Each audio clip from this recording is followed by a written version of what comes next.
The making of the movie was stressful because we were all stressed. You know, we had to go and create this incredible anxiety and tension. But the important thing here is to get it right somehow and not take this story that's not about what we're talking about and reshape things so it's some brand of editorializing on our part.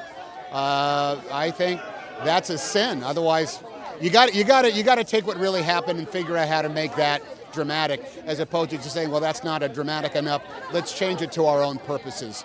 I don't see any reason to call it Captain Phillips if it's going to be a movie like that.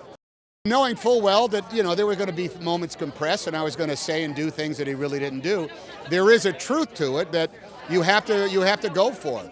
And I saw Rich not too long ago, and I said, so, what do you think? And he said, looked familiar to me, so I'll take that.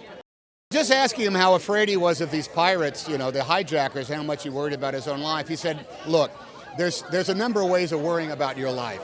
One is when you are in a hurricane at sea that may break your ship in two.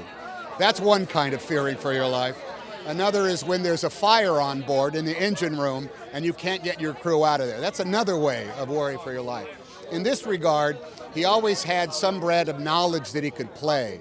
He always had some sense of self, and he always had an interaction that he could fall back on, sometimes with the hijackers himself, that did not make it as scary to him deep inside his merchant mariner's soul as I think it would be being trapped in a hurricane in the middle of the Pacific.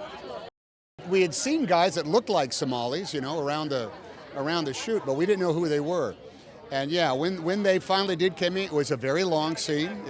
It wasn't just like 30 seconds we were done. It went on for 5 or 6 minutes.